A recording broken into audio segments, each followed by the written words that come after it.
With modern parity ports and parity translations, people forgot that platform and regional differences sometimes were drastic. If you buy Caesar on GOG, you get two DOS versions of the game, EU and US. And the US version is almost as different from the EU version as Fallout 2 from Fallout. Most of the assets are the same, but there are many new mechanics and the story is different. I will try to cover the US version later, so right now I will focus only on the EU version. Caesar is an old game, but also, it has bad feedback, bad documentation, and bad math. Being old is not an excuse when you compete against Wolfenstein 3D, Alone in the Dark and Dune 2. The last one is especially relevant, since it's a very complex strategic game which also created an absolutely new genre. Yet it conveyed all of its mechanics to the player with no need for the manual. You have to read the poorly written manual to play Caesar, and it still will tell you nothing. And the one provided by GOG is yet again downloaded from some crappy piracy site,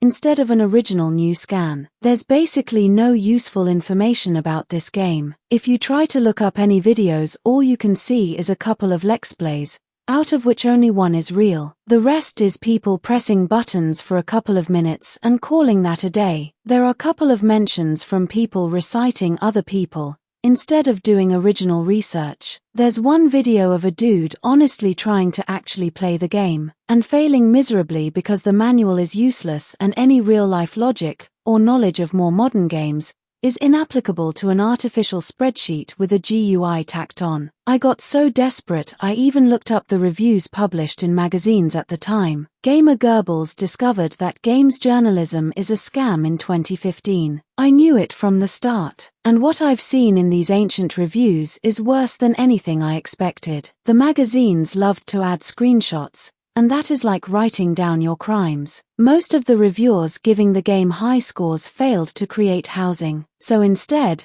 they just slapped together some buildings that do not disappear like tents, and paraphrased the press release provided by the publisher. I saw such insanity as piping connecting baths to churches. I will definitely make fun of all of them later, when I make a video. There's also one lonely decent modern review. The dude just said he got bored and honestly confessed that he didn't finish the game. There's no help on the internet at all. Once again I've asked the degradant unwashed Caesar 3 fanboys assholes on Reddit, and they are still bleeding toxicity from their prolapses, while having no information about the game at all. If there's any useful information about this game, search engines do not serve it. Only people who somehow magically find my video will know how to play the game, because otherwise there's no any information, there's no help. Unlike with Caesar 2, I had to learn the rules of Caesar by myself to finish it. The gameplay is not playing this game. The gameplay is finding the rules of the game through trial and error and experimentation. I wasted an entire day on that,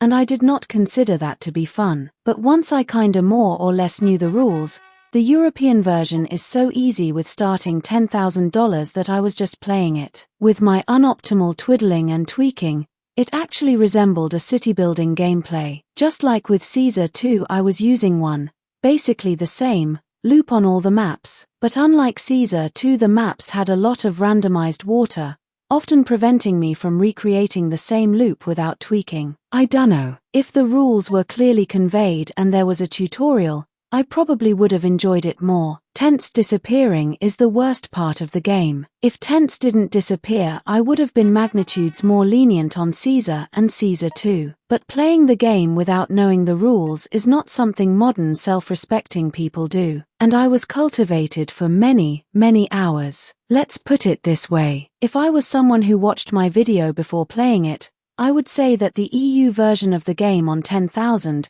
but probably is doable on 8,000, is just alright. It can be done in one day, and you can check the box near this relic of the past and game design curio. Difficulty-wise, I probably can survive the first map with $3,000 to $4,000, then you get to transfer $9,999 personal more between the maps, which means you just get your $10,000 plus difficulty anyway.